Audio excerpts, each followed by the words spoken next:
Entonces, el día de hoy nos encontramos con nuestro invitado especial, Jamer Salazar, desde Costa Rica. Les habla Isaura Cardona López desde La FAN, Quebec. Nuestra amiga escritora Liliana Mungarrieta en Miami será nuestra anfitriona el día de hoy y será quien te entrevistará, James.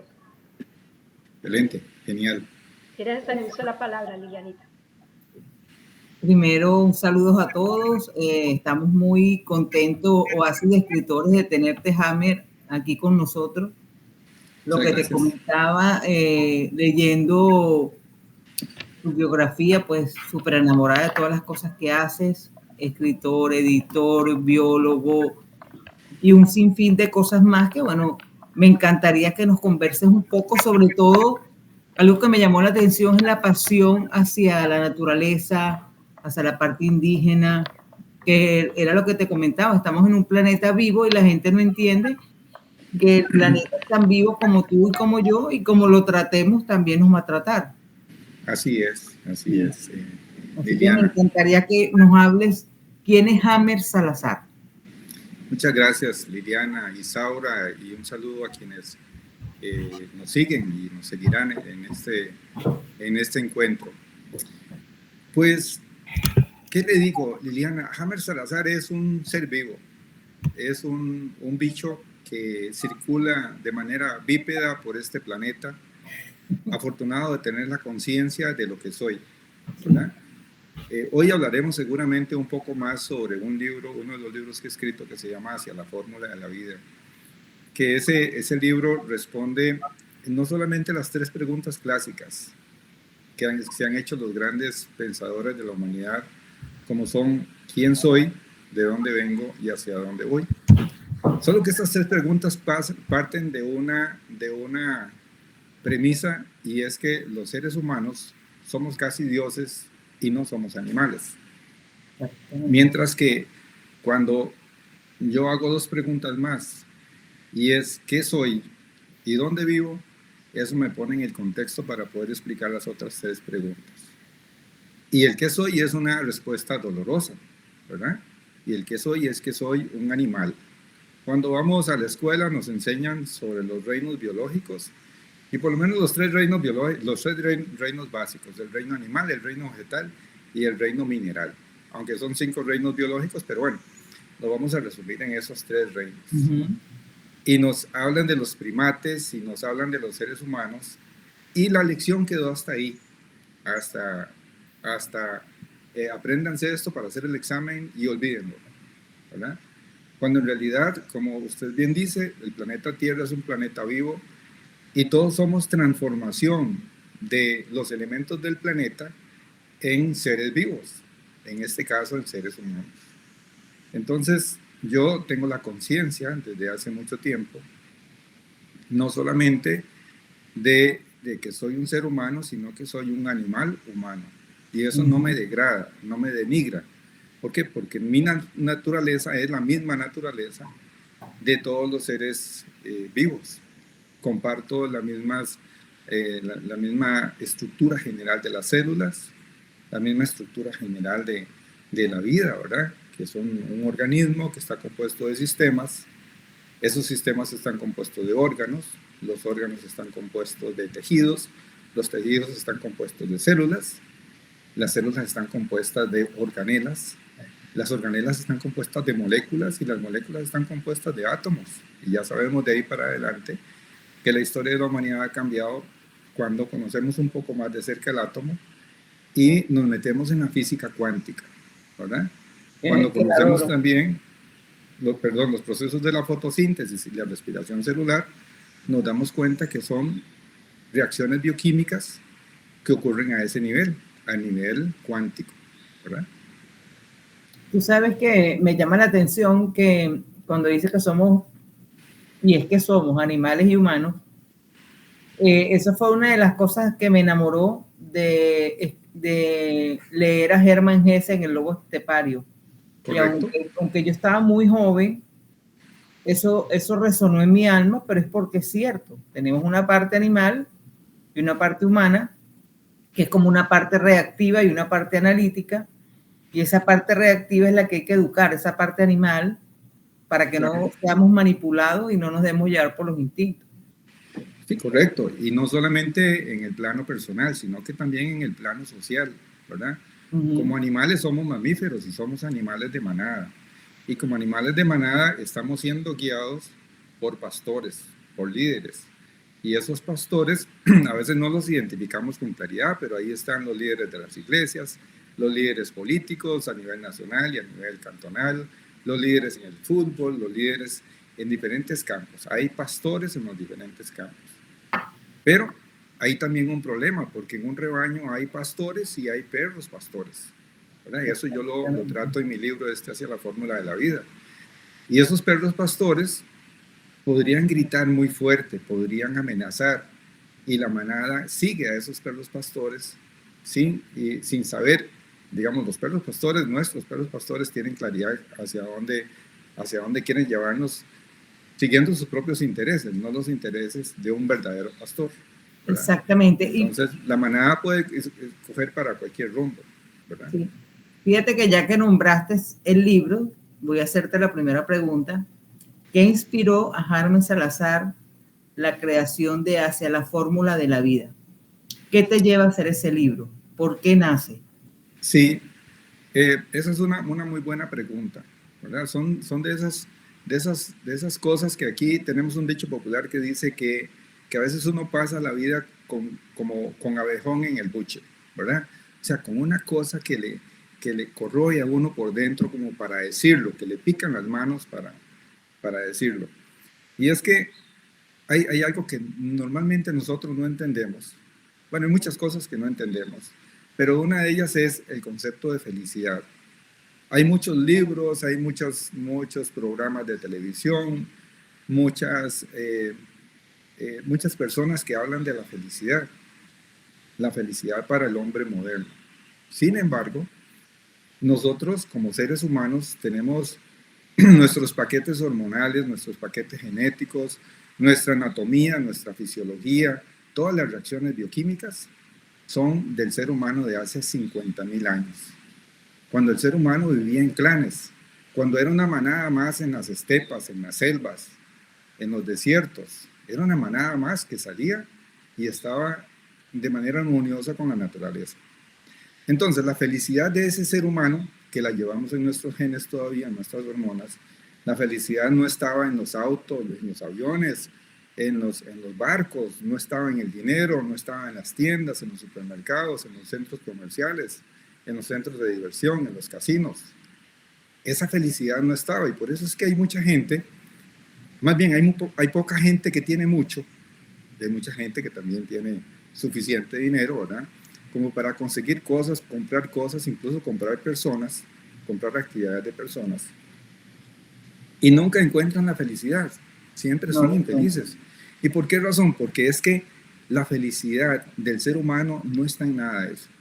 La felicidad del ser humano, creo yo, tal vez por mi formación como biólogo, la felicidad del ser humano está en ver las estrellas, en sentir la caricia de la brisa o de un aguacero encima, de ver las aves, de ver mariposas, de ver la sonrisa de un niño o de un anciano, de acariciar a una persona, de acariciar a un perro, de sembrar una planta, de verla crecer, de verla florecer, de admirar la flor. Digamos que todo eso es lo que está en el hombre primitivo de hace 50.000 años y es lo que nosotros llevamos en nuestros genes. Nosotros creemos que somos a partir del momento en que nos conciben, de que se fecunda el óvulo y el espermatozoide del ser humano. Y no somos eso, somos todo el historial que está en el ADN de esas células de nuestros padres, que están ahí, nuestros abuelos, tatarabuelos y hasta el fin de la noche más oscura de los tiempos. Sí, es como una línea temporal donde el tiempo está ahí en la sangre y por eso heredamos todo lo que heredamos. Ahora fíjate, déjame, me gustaría que hagas un pequeño resumen de tus estudios porque quiero que las personas que oigan esta entrevista tengan un contexto de un resumen pequeño de tu biografía para que Claro. sepan todo lo que vas a decir ahorita, van a saber por qué, de dónde lo sacaste, todos tus estudios. O sea, eres un hombre preparado para este libro que nos estás entregando y que de verdad tenemos que leer. Muchas gracias. Mira, yo vengo de una familia de campo. Yo soy de extracción campesina. Mi padre era peón agrícola, mi madre ama de casa, una familia de 5 hijos. Mi hermana es la única mujer y ella es la mayor. Y bueno, le sigo yo como varón de mayor y los 3 hermanos más que vienen, que son menores. Crecí en un cantón que se llama Grecia, que escribí, por cierto, un libro que se llama Grecia, la de América, sí. Y entre cañales y cafetales, entre cañaverales de caña de azúcar y cafetales básicamente. Mi padre trabajaba en una hacienda cooperativa, dicho sea de paso, en la primera cooperativa de Centroamérica, de Costa Rica, en la cooperativa Victoria. Nunca tuvimos nada, pero nunca nos faltó nada. Tuvimos un techo que la empresa cooperativa nos facilitó, una casa en la que vivió mi familia 40 y pico de años, wow, sin ningún estrés, prestada, sin pagar alquiler. No teníamos un metro cuadrado para caer muertos porque nunca tuvimos nada, pero gozábamos de grandes extensiones de cañaverales y cafetales, y había un ingenio azucarero, existe un ingenio azucarero que nosotros entrábamos y salíamos como si fuera nuestro, un beneficio de café como si fuera nuestro, una lechería que llegábamos a llevar la leche, pero de paso colaborábamos de manera espontánea y con una gran alegría entre las boñigas y los bueyes y todo eso. De tal manera que en ese ambiente fue que crecí. Cocinábamos con cocina de leña, así es que había que ir al cafetal a traer la leña para la cocina. Eso me permitió estar en contacto siempre con los trabajadores, con los animales, con la naturaleza, y digamos que eso es lo que formó en esas etapas iniciales del ser humano, que es la juventud. Hola, Merche. Gusto de saludarla. Bienvenida. No quería interrumpir, pero ya veo que he interrumpido de todas maneras. No se preocupe. Entonces, ves que... Muchas gracias. Entonces, esa es, digamos que esos primeros años de mi vida fue lo que me forjó en una comunidad donde mi mamá a veces me decía, mira, vaya donde Francisca y le pide un poquito de arroz. Y íbamos con toda naturalidad donde la vecina, que dice mi mamá que sí tiene un poquito de arroz, y la vecina nos lo daba sin arrugar la cara, sin decir nada, sin protestar. Y así llegaban a mi casa también. Mira que sí tiene un poquito de manteca. O sea, en una comunidad muy colaborativa, muy participativa. Y entonces, ¿cómo no lo voy a hacer? Digamos, ¿cómo no voy a estar agradecido yo con la vida si siempre, sin tener, digamos, recursos económicos, nos sobraba cariño, nos sobraba solidaridad, nos sobraba... Porque es lo que uno se lleva, es lo que uno se lleva. Sí, exactamente. Entonces, digamos que todo eso fue lo que me formó.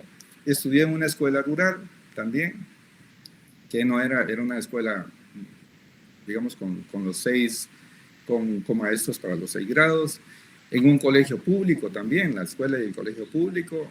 Entré a la universidad, una universidad pública también, con beca, digamos con beca 11 que llamábamos aquí, que era una beca que además de que le facilitaban a uno la alimentación, los libros, le daban un estipendio por mes para que uno se pudiera ayudar.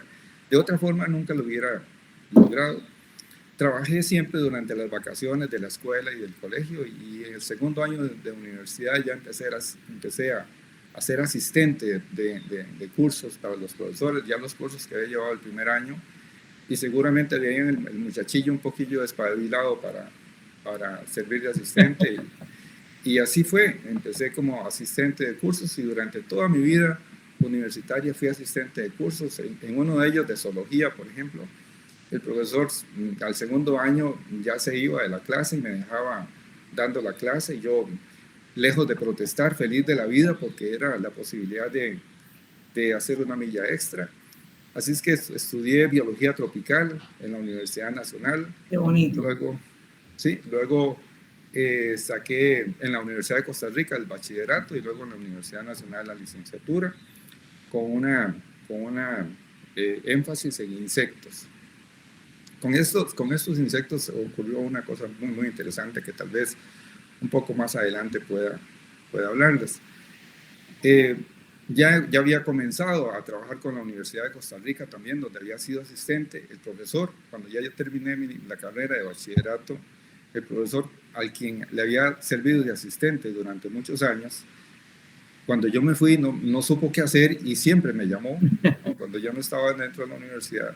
Y ahí empezó mi carrera en la universidad, como asistente de laboratorios, y luego seguí estudiando, saqué la licenciatura, y una vez que saqué la licenciatura ya me empezaron a dar cursos de la universidad para impartir cursos, porque siempre me reclamaban, y es que me decían, es que usted con el conocimiento que tiene es para que esté dando clases, no para que esté haciendo esto. Porque en los laboratorios yo preparaba herbarios, preparaba animales, preparaba colecciones de todo, y fue un tiempo riquísimo porque daba más de lo que la gente esperaba del puesto. Y esa milla extra fue lo que me permitió avanzar como docente. Luego apareció una oportunidad de sacar una maestría en especies en peligro de extinción en España, así es que me fui para Andalucía y a sacar una maestría en eso. Cuando regresé hice una gran travesura, y es que parte de la enseñanza de la maestría eran los circos, y llegó un circo con animales aquí, con elefantes y jirafas, y antes había llegado uno de osos polares a Costa Rica, imagínese usted, osos polares en Costa Rica. Entonces ya empecé ahí, como siempre me ha gustado escribir, escribo desde hace 30 y pico de años. Hice unas columnas que publiqué en algunos medios. Me la leyeron en un programa muy, muy escuchado que se llama la Cámara Nacional de Radio, que tiene un programa todas las mañanas y que enlaza casi todas las emisoras del país. Entonces me leyeron el comentario. Yo participaba en aquel momento como asesor de las autoridades científicas de la Convención Internacional sobre el Comercio de Especies en Peligro de Extinción, y los convencí de trabajar en el tema de los circos. Y Costa Rica llegó a ser uno de los primeros países, yo creo que el primero en América Latina, de erradicar los circos. Y gracias a esa iniciativa con que empezamos sistemáticamente a trabajar en eso. Imagínate un oso polar en Costa Rica, ¿cómo no habrá sufrido? ¿Verdad? Es que eso era una cosa terrible. Sí. Y, perdona, sí, Hammer. Claro. Perdona, es que no sé qué me pasa, que no puedo aumentar el altavoz y no te he entendido bien que fuiste uno de los primeros en... una de las últimas frases que has dicho... Digamos que fui el promotor para la erradicación de los circos que traían animales de origen silvestre a Costa Rica. Elefantes, leones, cebras, monos, etcétera. Esa fue. ¿Sí? Entendido. Sí. Recuerdan que antes hice un paréntesis en relación con los insectos. Bueno, pues resulta que empecé a estudiar para mi tesis de licenciatura. Me fui de explorador a un bosque, voy a ver qué encuentro para hacer mi tesis. Entonces, dentro del menú que puedo encontrar en un bosque tropical, como en Costa Rica, ¿verdad? Encontré unas estructuritas en las hojas que luego, que ya sabía que se llamaban agallas. Las agallas son como una especie de tumor, pero es un tumor benigno, y benigno porque desde mi punto de vista favorece la planta, que era provocado por insectos. Entonces recolecté muestras y las llevé a la universidad y ya me dijeron, mira, esto es de la familia tal, pero no, aquí nadie sabe del asunto. Mandamos unas muestras a Miami y ya me dijeron por lo menos de qué se trataba.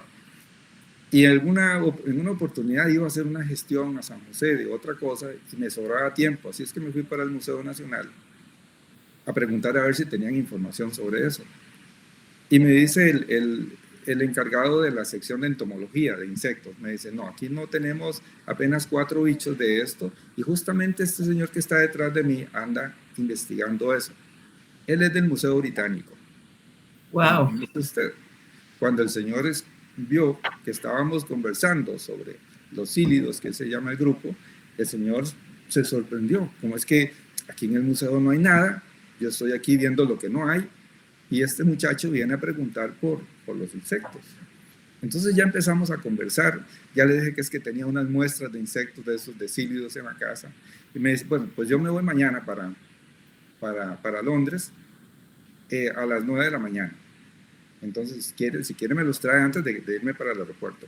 Así es que a las 6:30 de la mañana me vine en el bus más temprano y le di los insectos. Se agarró el frasquito. Ah, sí, me recuerdo que decía, iufaleros. Y decía yo, pero ¿cómo se sabe el género? ¿Cómo se sabe el género así con solo verlo? ¿Verdad? Sí, iufaleros. Se lo llevó. A los días me escribe y me dice, se trata de Euphalerus campioni. Está bien. Yo tenía un libro de especialistas también del Museo Británico que habían hecho de esos insectos en Panamá. Y me pongo a revisarlo y no me coinciden el Euphalerus campioni con el Euphalerus campioni que estaba en el libro. Entonces yo muy apenado le escribí un correo electrónico en aquellos años cuando el correo electrónico era muy plano, no era tan bonito como ahora. Y le digo, mira, doctor Hollis, discúlpeme, pero es que yo no veo diferencias entre estos insectos y los que usted me dice que son. Entonces me escribe, no, tiene razón usted, no se preocupe por la duda, usted tiene razón. Lo que yo le dije que es Euphalerus campioni, pero lo que Brown y Hodgkinson describen para Panamá es una especie nueva, no es Euphalerus campioni. Wow. Entonces descubrí una especie nueva en la literatura. Da la casualidad que 3 meses después, más o menos, hago una gira a la región Caribe de Costa Rica, a un parque nacional, y lo primero que veo cuando bajo de la microbús de la universidad es en el piso una alfombra de hojas con agallas, con pelotitas. Y yo, wow, agallas. Y vuelvo a ver el árbol y estaba cundido de agallas. Entonces agarré unas muestras, las embolsé y me las llevé para la casa y empecé a darle seguimiento. Y eureka, salieron adultos de ahí y los mandé al Museo Británico. Wow. Y no me lo van a creer. Pues resulta que la especie que descubrí en el Caribe era la misma especie que había descubierto en la literatura. ¿Cómo ocurren esas cosas? Es como, yo creo que es que somos parte de la energía, y eso está en mi libro, hacia la fórmula de la vida. Nosotros somos energía también. Sí. Somos materia, somos mente y somos energía. Y cuando uno está conectado con esa energía,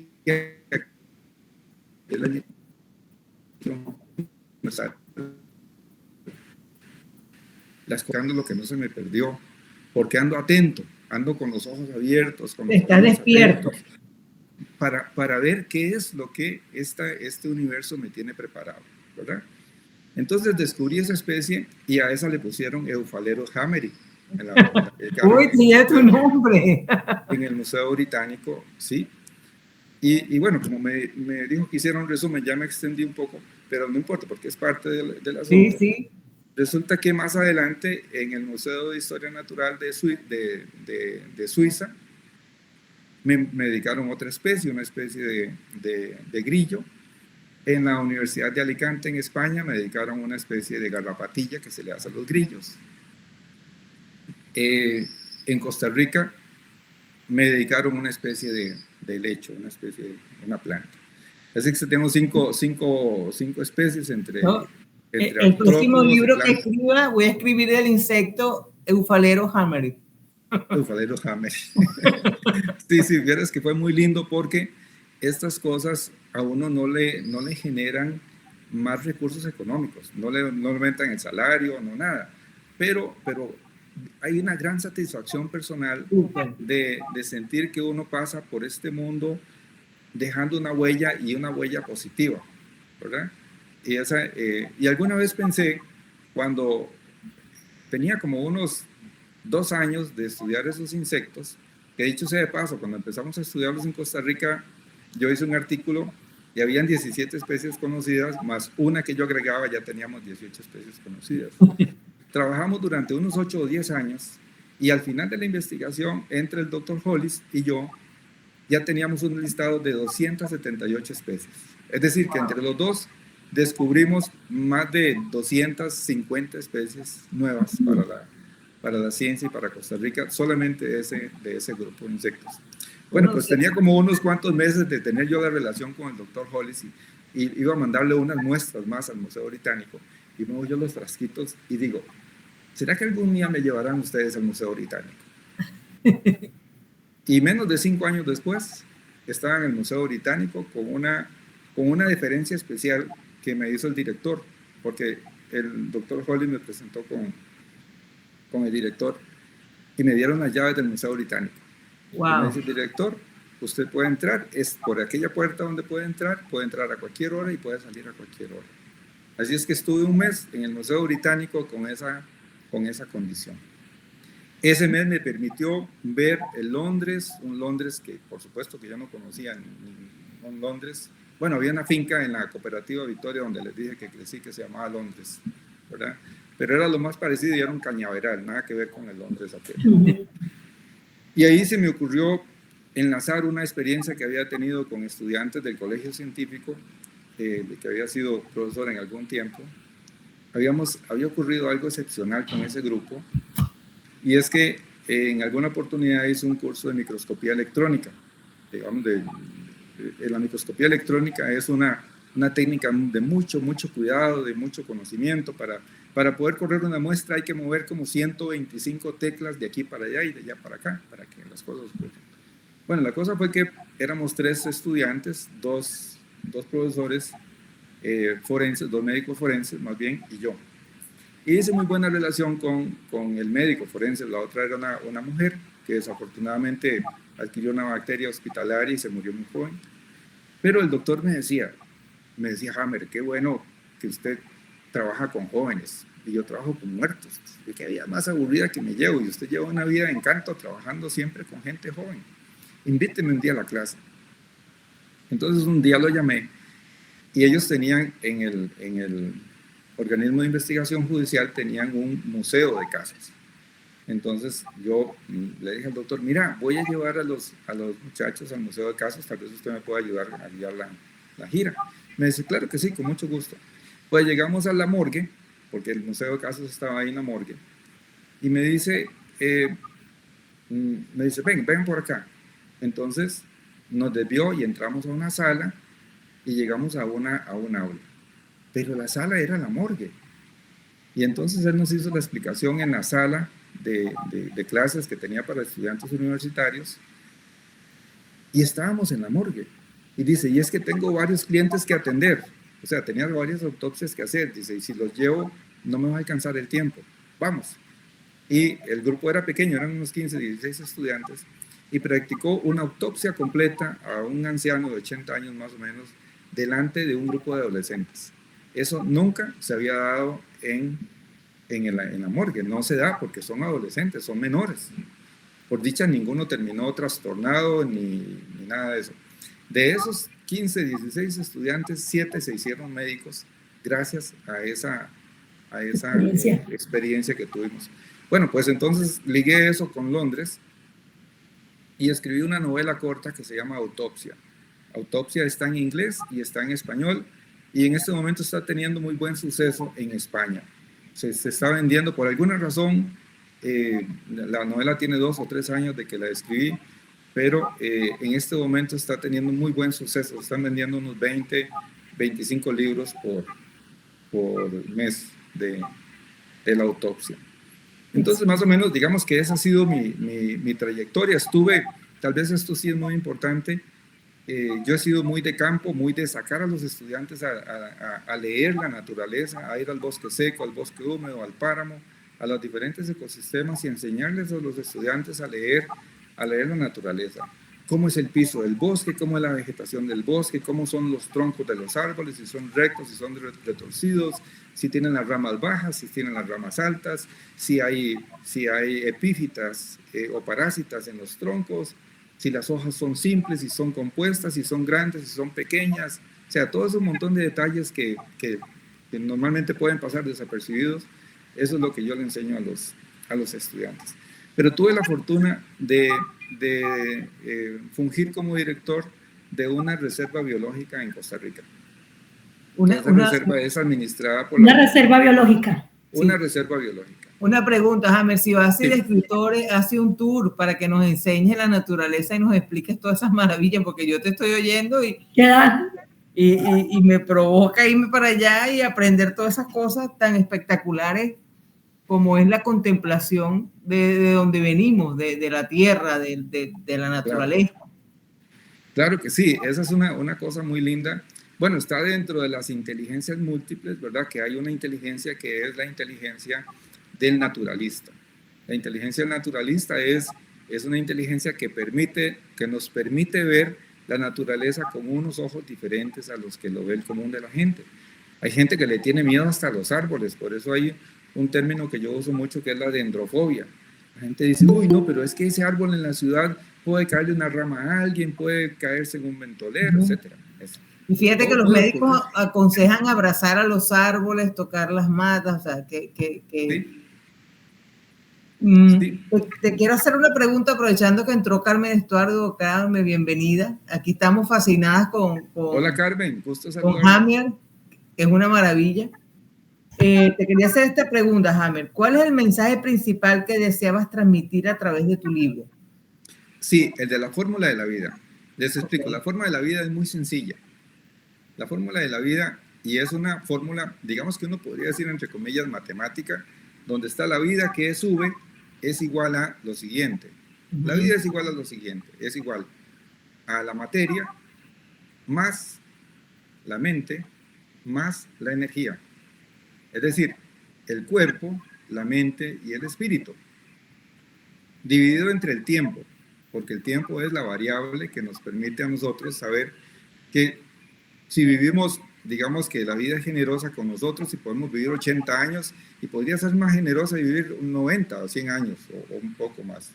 Pero digamos que si vivimos 80 años, podemos tener más o menos unos 2.500 millones de segundos de vida.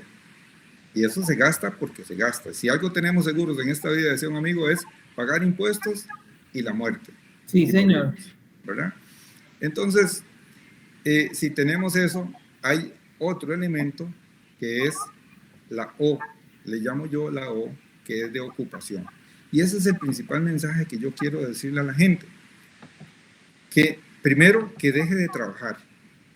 Y la gente me dice, pero usted es un comunista vago que quiere que le regalen todo. No, no. ¿Eres un anarquista? No.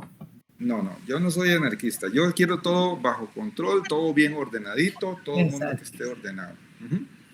Entonces, ¿por qué la ocupación? ¿Y por qué que dejen de trabajar? Porque el trabajo, yo digo como escritor, y ustedes lo saben como escritoras que son, que todas las palabras tienen también su energía, que todas las palabras tienen espíritu. ¿Y por qué me encantan las palabras? Porque es como cazar mariposas.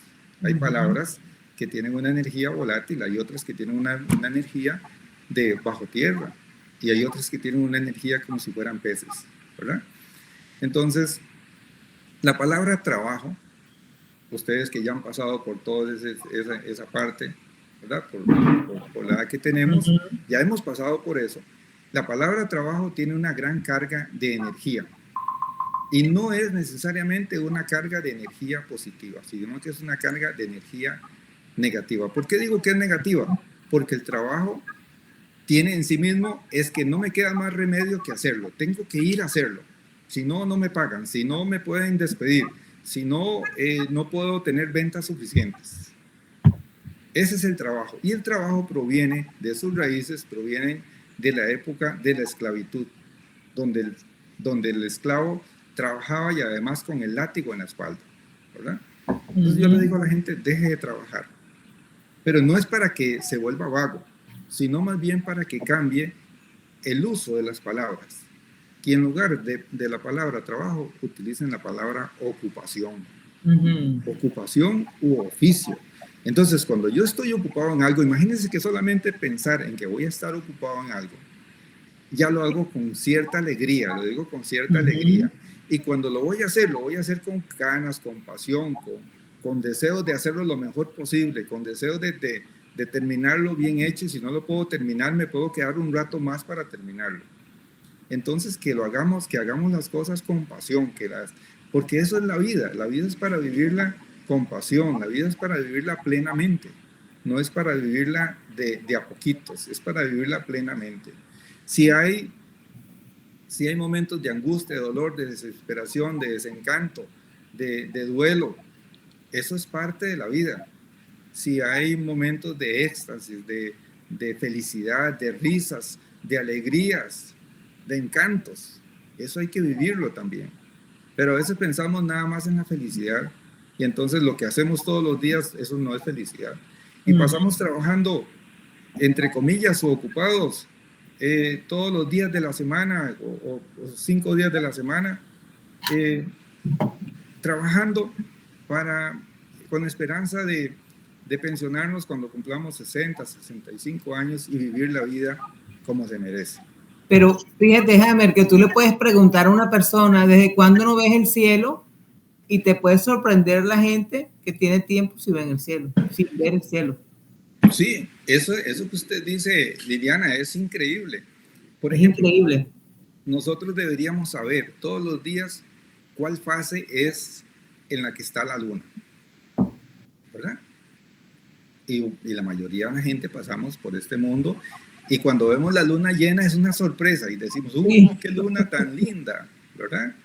Y es que no estamos viendo el ciclo de todos los días de esa luna que va y que vuelve y que, bueno, tal vez los que viven en las regiones más al norte o al sur, que tienen sus estaciones, sus 4 estaciones también, pero nosotros en el trópico que no tenemos ninguna estación, solamente la seca y la lluviosa, todo es un puro verano, una pura primavera todo el tiempo, pues no pasa nada. Pero la gente no observa la naturaleza, la gente no lo hace. No lo observa. Y es porque estamos desarraigados del mundo natural. O sea, todo lo que tenemos en nuestra mente es lo que el sistema quiere que tengamos. Y entre menos sepamos, mejor. Mejor, totalmente. Mientras más ignorante, más nos van a manipular. Así es.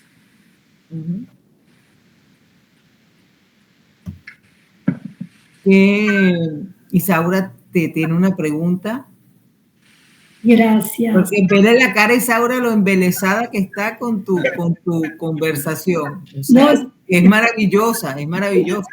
Estoy sin palabras, de verdad que sin palabras y admirada, James, porque todo ese proceso de crecimiento y de construcción pues es admirable.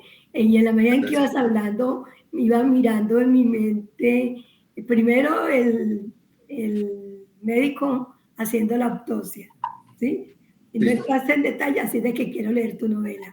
Luego cuando empezaste a hablar de los árboles y cómo llevas a tus alumnos y les enseñas los pisos térmicos o la maravilla que hay en un lecho de hojas secas, o sea, eso se llama pasión. Yo creo que realmente es el resultado de la pasión y que tú hayas tenido 7 estudiantes convertidos en médico. A partir de esa experiencia es un éxito en tu labor y es el reflejo de cómo has impactado las vidas de todos los que te rodean y tus estudiantes, ¿no es cierto? Claro. La pregunta sería, ¿qué desafíos encontraste o desafiaste durante el proceso de escritura de la obra hacia la fórmula de la felicidad? ¿Cuál es la fórmula de la vida? De la vida. Sí, bueno, le cuento algo, Isaura. He publicado 12 libros y tengo unos 5 o 6 que no he publicado todavía. Y de los libros, este es el que menos me ha costado escribir. No tuve desafíos grandes que saltar. No hubo cosas porque todo salía espontáneamente de la mayor. Tiene investigación, pero no es una investigación tan profusa como tienen los otros libros que he escrito.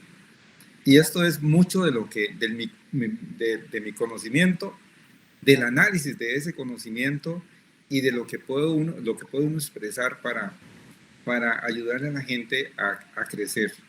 El libro tiene unas características bien interesantes. Una de ellas es que bueno, nos metimos en el concepto del libro inteligente, pero no es un libro, digamos, es un libro que la primera parte tiene vínculos con códigos QR para complementar la información que está en el libro.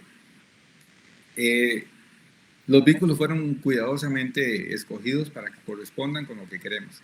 ¿Y esto por qué razón? Porque sabemos que en estos tiempos la gente pasa con su celular en la mano.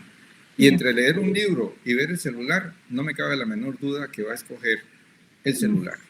Sí, claro. Entonces, yo sé que es un gran esfuerzo el que la gente hace de tener un libro en la mano para leerlo. Entonces, no importa.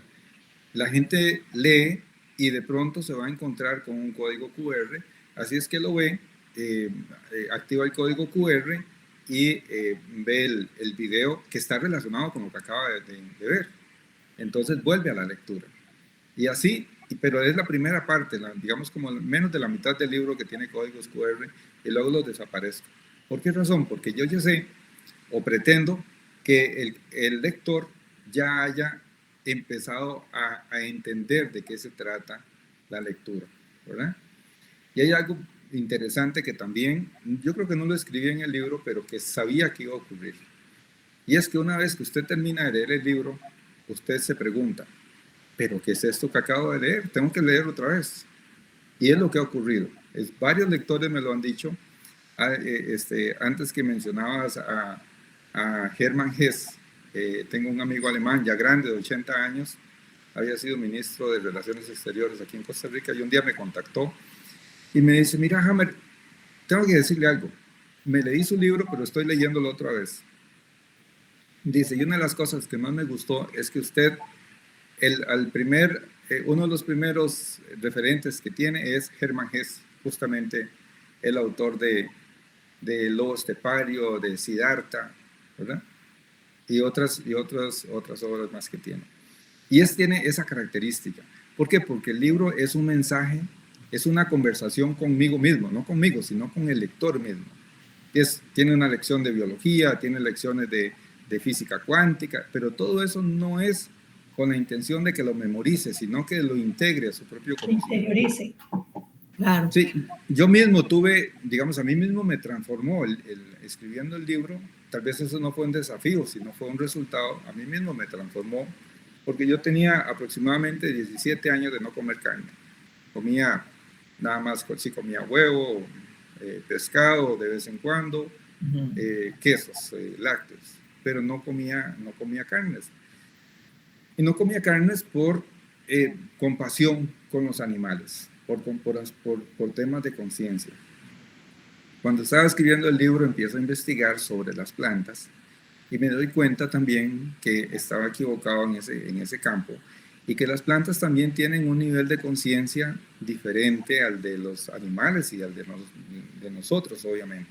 Las plantas estuvieron antes que los animales de cualquier tipo, mucho antes que nosotros. Las plantas, de acuerdo con el relato bíblico, para poner alguna referencia, es del tercer día de la creación.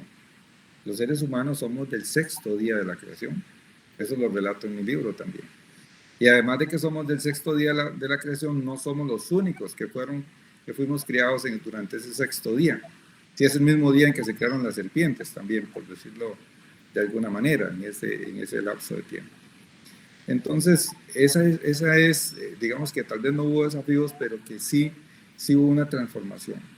Empiezo hablando del libro, por ejemplo, del templo de Apolo, donde estaba el oráculo de Delfos, que había una inscripción que decía, antes de entrar al oráculo, que decía, conócete a ti mismo, ¿verdad? Y ese conócete a ti mismo, porque es que ahí están muchas de las respuestas que el ser humano necesita para comprenderse a sí mismo primero, comprender a los demás, comprender a la naturaleza.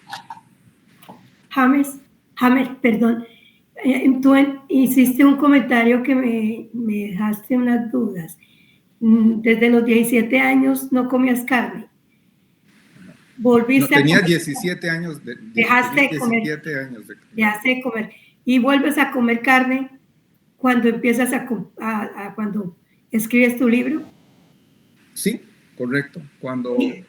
Cuéntanos esa parte, ¿cuál fue el factor o el elemento que te hizo hacer esa reconsideración de decisión de vida? Claro, ustedes como escritoras, como escritores, saben que escribir es una conversación con uno mismo. Básicamente, en principio, es una conversación con uno mismo. Son ideas que nosotros las rumiamos, las regurgitamos, las volvemos a rumiar y nos las integramos, ¿verdad? Es ese conversatorio. Entonces, es transformador también, es incluso terapéutico para el escritor. Entonces, en esto lo que ocurrió es que cuando yo hablo de la materia, la materia, digamos, de que somos materia, que somos cuerpo, caemos en la cuenta de que lo que hacemos es transformar los 4 elementos de los que los grandes pensadores han hablado desde siempre, que son la tierra, el agua, el aire y el fuego, ¿verdad? Entonces, básicamente, todo lo que nos comemos es tierra, ¿verdad? Es la transformación de la tierra en plantas, en frutas, en semillas, eso que también se alimentan los animales de todo eso. Entonces, los animales lo que hacen es transformar esa materia vegetal en materia, en proteínas, etc. Lo que soy yo, es la acumulación de todo cuanto me he comido y que me ha servido, ¿verdad? Y mucho de eso lo hemos desechado. De hecho, tengo un concepto sobre la muerte que ahora podemos hablar, que es un poco distinto a lo que normalmente está escrito. Entonces, transformamos todo lo que es los elementos de la tierra, lo convertimos en zanahorias, en papas, en arroz, en frijoles, etcétera, etcétera, y eso nosotros lo integramos a nuestro cuerpo. Integramos el agua, somos 70% de agua, más o menos. Entonces, igual que el planeta, la superficie del planeta, 70% de agua. Entonces, transformamos esa agua. De lo que menos tenemos, uno pensar es en aire, ¿verdad? Pero nada más tápese la nariz 30, 45 segundos y se dará cuenta lo importante que es eso. Es más, yo le digo a la gente que lo más importante de la vida, que no se les olvide, por favor, respirar. Algo tan sencillo como eso, pero para mí es lo más importante de la vida. Cuando uno deja de respirar, es porque ya va a otra dimensión. Como decimos aquí, al otro potrero, ¿verdad? Entonces, lo más importante es respirar. Y luego el elemento fuego, ¿verdad? Que es el cuarto elemento. El elemento fuego, el fuego tiene 2 características, que es luz y calor, ¿verdad? Con la luz, gracias a la luz, a un cuanto de luz, a un fotón de luz, que las plantas empiezan el proceso de la fotosíntesis.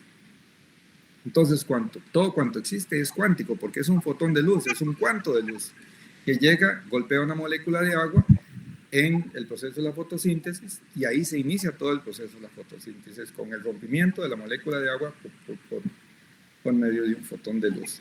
Entonces, si lo que soy es la transformación de los elementos del planeta, da igual si como plantas o animales. La diferencia la puedo hacer cuando tengo conciencia de lo que me estoy comiendo y de cuánto me estoy comiendo, ¿verdad? Nosotros deberíamos comer, por ejemplo, dicen que en el desayunar como reyes, al almuerzo hacerlo como príncipes y la cena como mendigos. ¿Por qué? Porque nosotros en nuestro estado natural no comíamos 3 o 6 veces al día. Comíamos una vez al día quizás de manera maciza y tal vez algún fruto en medio durante el resto del día.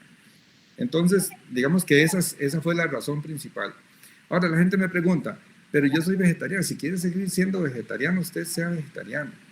Si quiere comer carne, cómase toda la carne que quiera. Yo le sugiero que coma menos carne, porque cuando uno come carne, podría ser que esté comiendo, digamos que esté llevando a su cuerpo muerte, ¿verdad? Que es otra cosa. Entonces, los vegetales frescos siempre son muy ricos, que es lo que le digo a la gente: si come carne, coma poco y que sea consciente de lo que está comiendo, ¿verdad? Y uno tiene que darle al cuerpo lo que el cuerpo le agradece, ¿verdad? Porque a veces usted puede comer carne, pero el cuerpo no se lo agradece. O puede comerse alguna fruta o algo y el cuerpo no se lo agradece. Entonces lo que el cuerpo agradezca es lo que hay que darle. ¿Qué aspecto de tu libro crees que puede impactar más a los lectores? No le comprendí la última. ¿Qué aspecto de tu libro específicamente crees que puede impactar más a los lectores? ¿Qué capítulo? De lo que impacta. Creo que tengo la respuesta y esa respuesta me la dio una señora de acá de Costa Rica, a quien no conozco, que consiguió mi número de teléfono, me llamó un domingo en la mañana, por cierto, me dice: don Hammer, quería conversar con usted para decirle 2 cosas. Una, que sentí una gran bofetada en la cara leyendo su libro. Dice, como nunca la había sentido leyendo.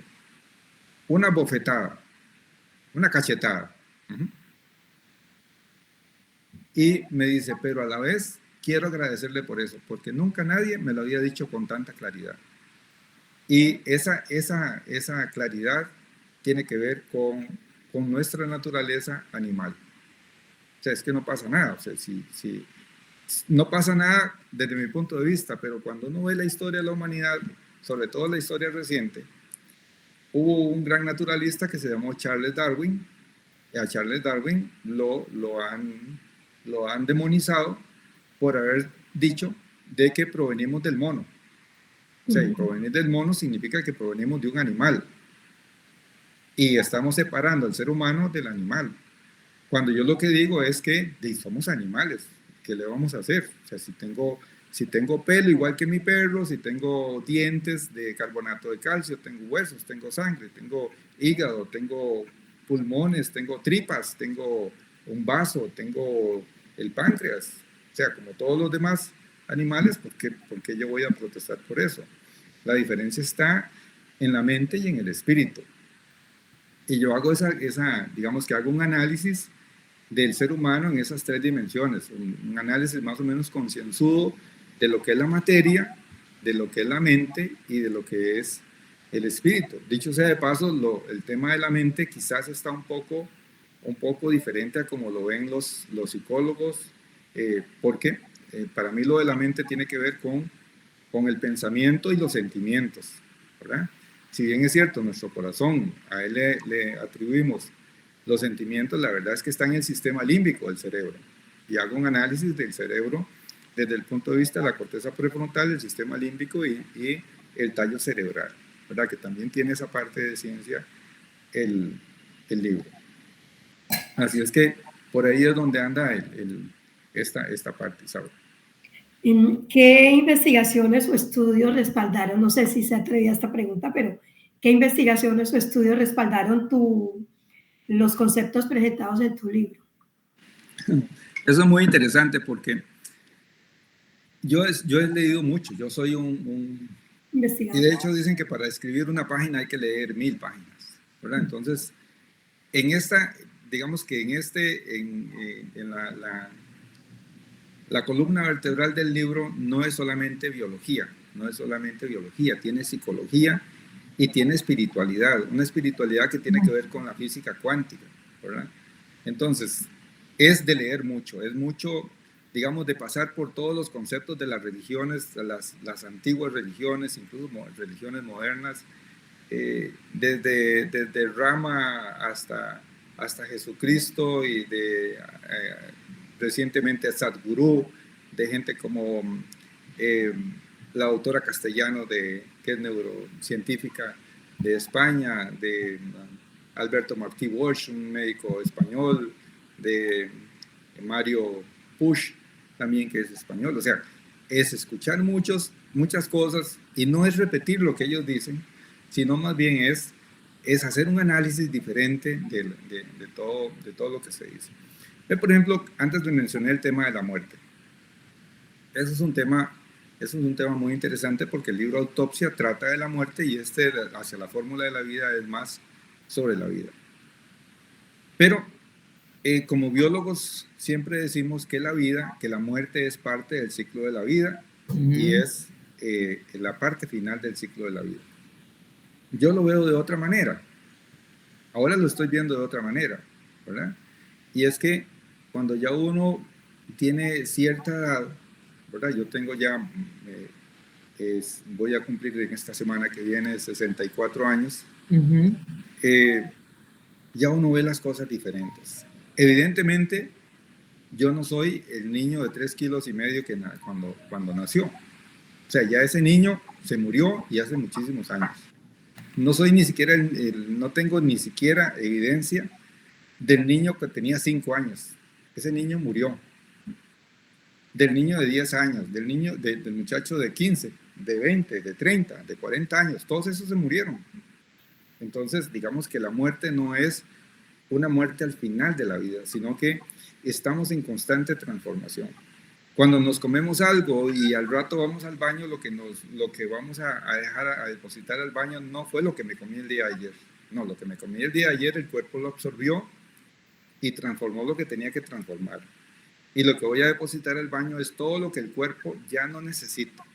Células muertas y todo cuanto muerto, todo aquello que no sirve de mi cuerpo, lo transformamos, lo eliminamos a través de la mucosidad, de los mocos, de la saliva, de esa saliva diferente que tenemos a primera hora de la mañana y que tenemos que lavarnos los dientes, que es blanquecina. Hay un montón de células muertas ahí.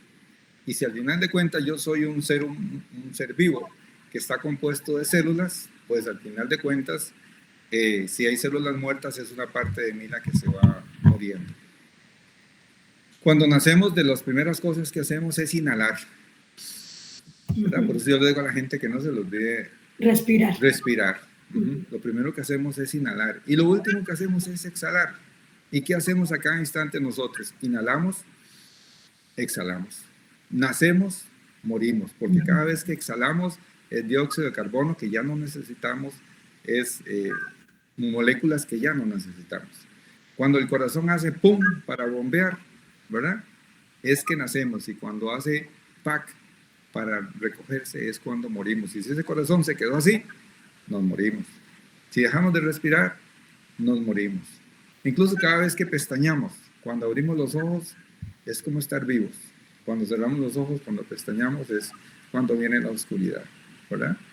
Cuando vamos a la cama, voluntariamente nos morimos, nos dejamos llevar para las fuerzas del universo y que ocurra con nosotros como quiera.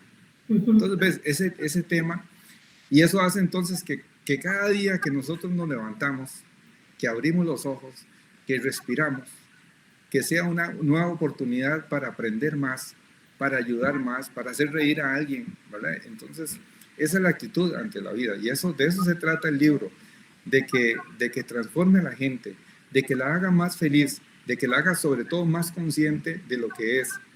Y siempre le digo a la gente que el deber nuestro es vivir la vida, porque cualquier cosa que hagamos durante el día, de todos los días, de toda la vida, es solamente una gran oportunidad para transitar por este tour que es la vida, porque la vida se acaba.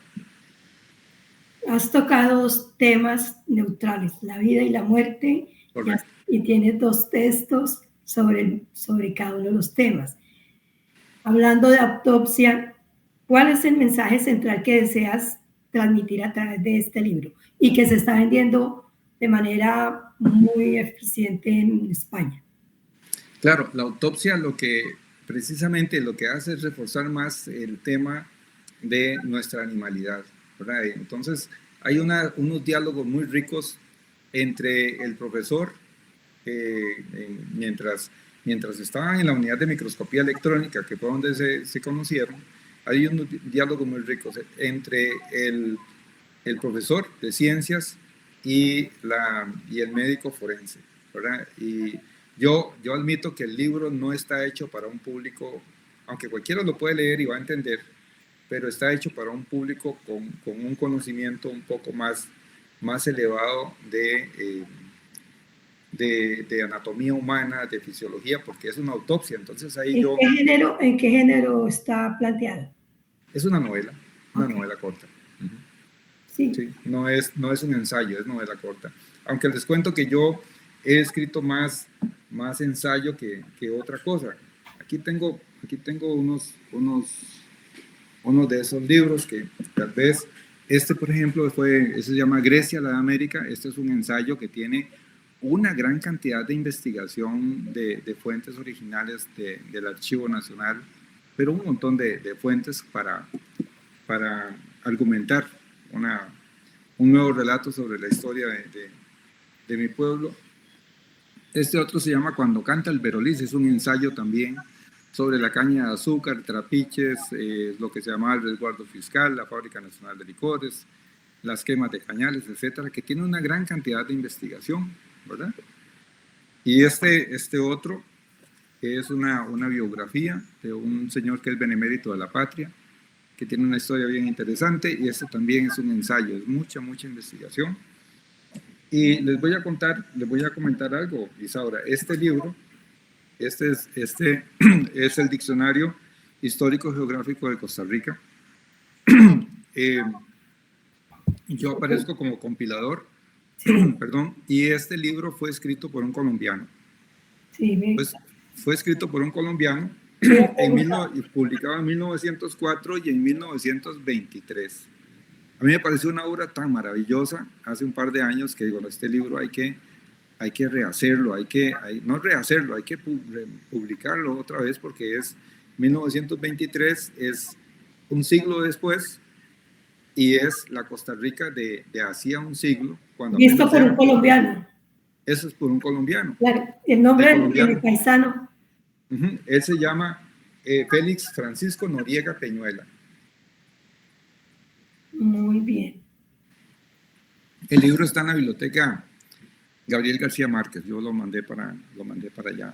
Ah, excelente. En la biblioteca. Sí, y yo le incluí un montón le hice un montón de inclusiones a este diccionario para complementarlo un poquito más, pero no con nuevos lugares, sino más bien con un poco más de información reciente. Bueno, en nombre de mis paisanos, los colombianos, y en homenaje a nuestro a mi paisano Félix Francisco Noguera Peñuela, te damos las gracias por hacer ese reconocimiento y enaltecer en tu país y en mi país el nombre de este colombiano. Como dices tú, 100 años después sigue siendo vigente. Sí, viera qué interesante, porque cuando yo conocí el libro y vi el autor, yo no lo sabía, nadie sabía quién era Noriega Peñuela, y entonces me di a la tarea de buscar y el que busca encuentra, ¿verdad? Y entonces armé una reseña biográfica de Félix Francisco Noriega Peñuela, y que si a ustedes les interesa se los puedo enviar por aparte para publicarlo en Colombia en algún lado. Dicho sea de paso, como columnista me está publicando un diario, creo que es El Sol de Colombia, me está publicando artículos. Sí, ahora me están publicando en Estados Unidos, en México, en Guatemala, en Honduras, en Panamá, en Puerto Rico, en Colombia, en los últimos tiempos. ¿Cuál sería el mensaje que buscas que le llegue al lector con tu libro Autopsia? El mensaje es sobre todo un análisis interno, una autopsia interna, una autopsia propia de cada persona, que es tal vez el tema principal es la conciencia, es de que seamos conscientes de lo que estamos haciendo a cada instante, a cada momento, porque a veces lo hacemos en piloto automático y se nos olvidan nuestros órganos internos. O sea, vemos el estuche, nada más, vemos el estuche de las personas, ay sí, qué bonito que anda, qué linda ropa que tiene hoy, qué coqueta que está, etcétera, etcétera, pero se nos olvida la esencia nuestra para poder funcionar. Casi 50 billones de células, ¿verdad? La misma cantidad casi que de bacterias, 2 kilogramos de bacterias tenemos. Montón de parásitos, es decir, nosotros somos ecosistemas andantes. También esa parte es una de las cosas que me gusta rescatar tanto en Autopsia como hacia la fórmula de la vida. ¿Verdad? Y el mensaje hacia la fórmula de la vida específicamente. El mensaje hacia la fórmula de la vida es ese precisamente. Cualquier cosa que hagamos durante el día, de todos los días, de toda la vida, es solamente una gran oportunidad para vivir la vida. No se estrese, hay que tratar de vivir plenamente la vida. Nosotros nos hacemos películas de terror, como yo le digo a la gente que cada cabeza es un mundo y que cada quien tiene sus propios dramas. Todos nosotros tenemos nuestros propios dramas, ya sea con nuestras parejas, con nuestros hijos, en los lugares de trabajo, etc. Todos tenemos dramas, que nos duele una cosa, que me accidenté y perdí un brazo, perdí una pierna. Todos tienen sus propios dramas. Nosotros decimos, nadie sabe con la sed que otro vive. Exactamente, eso es. ¿Y qué es lo que pasa? Que nosotros creemos que nuestros dramas son los más importantes, ¿verdad? Y realmente son los más importantes para mí, pero no para las demás personas. Entonces, que también entendamos eso, que la vida hay que vivirla un día a la vez, de manera responsable, con la mayor pasión, haciendo las cosas que nos corresponde hacer, ¿verdad? Ese es el mensaje, básicamente. Merci. Perdona, Isaura. Ana, dime, Meche, ¿quieres hacer una pregunta? Sí. Ok, Meche. Tienes la palabra. Sí, bueno, la verdad es que mientras estabais hablando, tanto Isaura como Hammer, pues estaba yo aquí intentando anotar algunas cosas que me gustaría, algunas aclarar, otras no sé, completar. Por ejemplo, cuando has estado hablando de respirar, yo estaba recordando que a mí me gusta el yoga. Bueno, he practicado yoga poquito, tampoco es que yo sea un yogi, no, pero he ido a clases durante muchos años. También me ha hecho gracia cuando has dicho que ya eres mayor, que si no te he entendido mal vas a cumplir 65, 65. 6'4" y vas a cumplir 6'5" o algo así, no sé, bueno, es igual. El caso es que, claro, a mí eso, pues es que me pareces muy joven, ¿qué quieres que te diga? yo este año cumplo 80. Entonces, ¡Wow! Te quiero decir que, claro, tengo una óptica, cuando yo echo la vista atrás y cuando alguien me habla de 60 años, pues casi es la edad de mis hijos, o sea, que andan por ahí, ¿no? No han llegado a 60, pero van a llegar.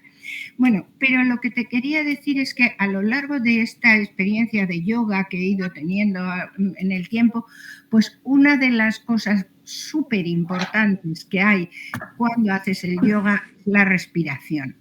O sea, es mucho más importante la respiración que los movimientos. Y los movimientos son importantes porque te ayudan, te dan flexibilidad y ayudan a que tu cuerpo se desarrolle pues eso, que no se aquiete. Tú te levantas de la cama y has pasado 12 horas que tu cuerpo no ha hecho prácticamente apenas movimientos, ¿no? Y entonces, y sin embargo te levantas y hacer un poco de yoga, pues todo eso te mete en la vida, en el día a día, ¿no? Pero lo más importante no son los movimientos, es la respiración. Y eso me lo ha hecho recordar cuando has hablado de lo importante que es. De hecho, yo creo que con la respiración hay incluso problemas mentales que se pueden corregir.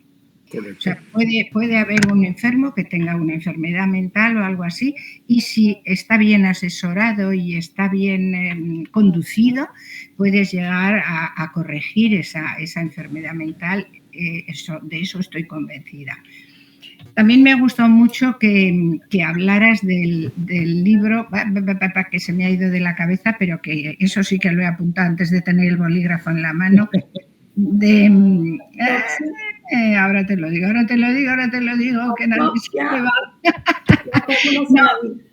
Siddhartha, de Hermann Hesse, que también lo leí hace años y también me parece, bueno, pues es de esos libros emblemáticos que tienes en la biblioteca y que es como si fueran primos hermanos o algo así, ¿no? Que tienes ahí y forman parte de tu vida de alguna manera. Y también conozco al psicólogo que has nombrado, ¿no? A Mario Puig. A Mario Puig, sí. Sí, también tengo libros de él. Y no sé si me equivoco, pero me parece que Mario Puig es el que tiene una hija que ahora trabaja, es que no sé si es Mario Puig, porque hay otro psicólogo muy importante español y es su hija, ahora está como tomando el relevo, ¿sabes? Sí, pero supongo yo que es Mariano. Mariano, pero no me parece que sea. Es Rojas, tiene razón, Rojas. Es Rojas, es de Rojas, no es de Puig, efectivamente. Sí. Pero lo que también me ha llamado la atención cuando habla Isaura es que ella te ha preguntado sobre qué es lo que pensabas transmitir en cada libro. Y si no te he entendido mal, yo creo que es una mezcla, los libros, de catarsis tuya y de intención de transmisión. ¿Sí o no? Perfecto. Así es. Algo así.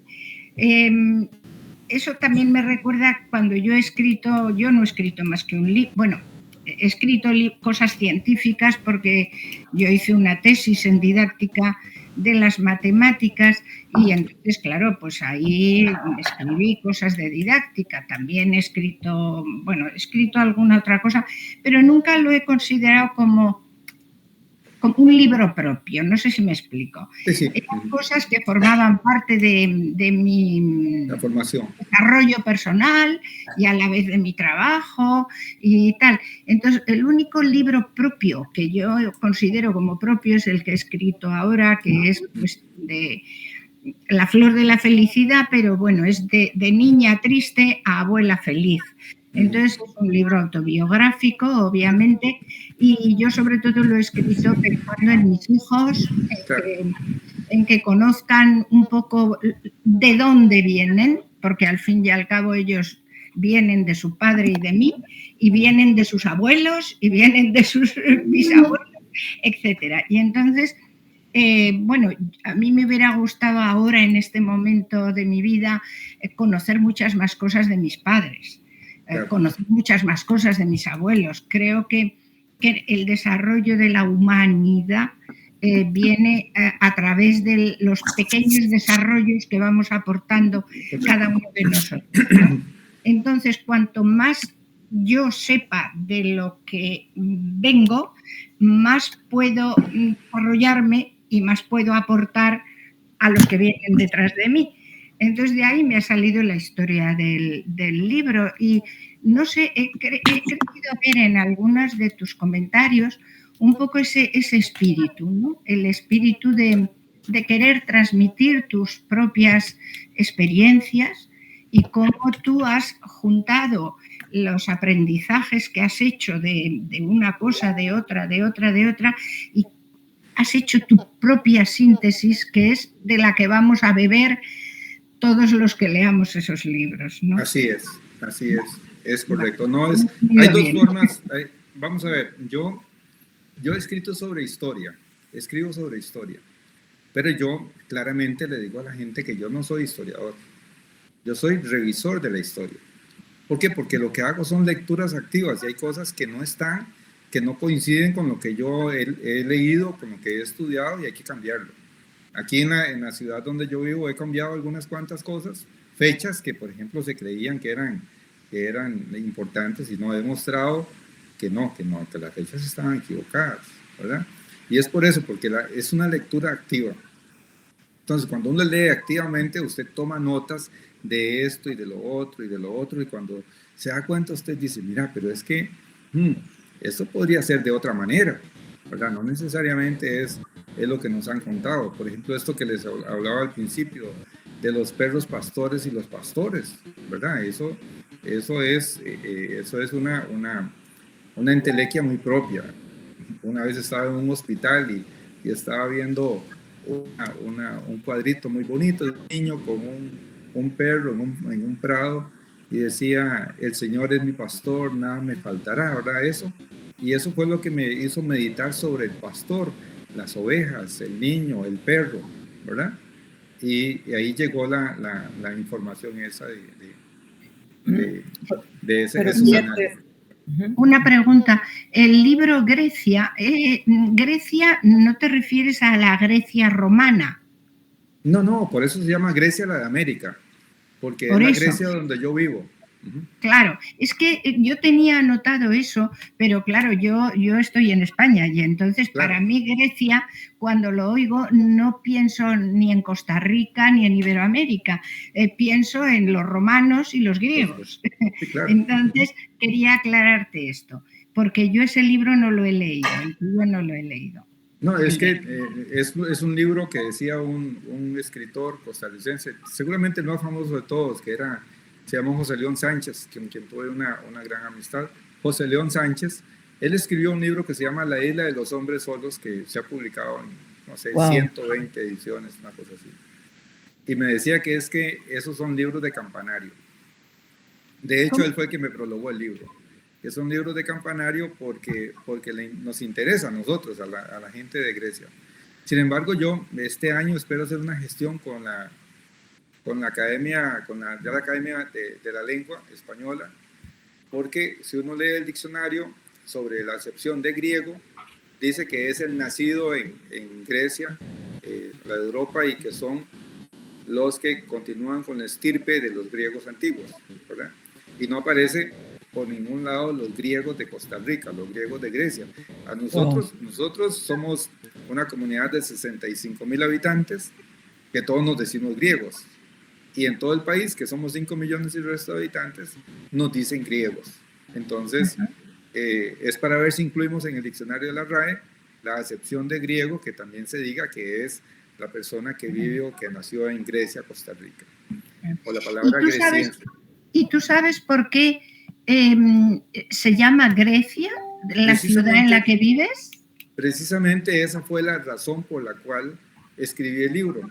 Porque precisamente un colega español que trabajaba en el Instituto Nacional de Investigaciones Agrarias y Agroalimentarias, con quien trabajé 12 años, un día lo invité a mi casa y estuvimos haciendo un recorrido por mi ciudad y me dice, Hameri, ¿por qué se llama Grecia? Entonces ya yo le conté la hipótesis que existe, pero es eso que termina uno de decir, ¿y dónde es todo este montón de mentiras? Porque yo nunca he investigado nada sobre el asunto. Y comencé a investigar y fue entonces donde armé un relato diferente al que se ha contado hasta el día de hoy, y por eso fue que escribí el libro. Sí, efectivamente, durante la colonia, que era la colonia española, había una familia de origen griego, ¿verdad? Entonces era muy raro que existieran extranjeros en la colonia española, porque se cuidaba mucho la colonización. Y este señor llegó a ser el hombre más rico de este territorio, y una de sus nietas tenía, en algún momento descubrí que tenía un problema legal en esta región. Entonces empecé a investigar a la señora y llegó a tener una gran cantidad de terrenos en esta región. Entonces probablemente a ella le llamaban la griega o la finca la Grecia o algo por el estilo, pero es el único vínculo que encontré sobre eso. Y por eso es que era la nieta de este señor que se llamó Antonio de Acosta. Y la señora se llamaba Isabel Ramona Fernández del Valle Martínez Acosta Arevalo y Aguilar. Wow. Sí. Apellido no le faltaba. Sí. Muy bien, muy bien. Sabes que quería retomar un poco lo que dijiste de que lo mejor que puede hacer una persona es dejar de trabajar.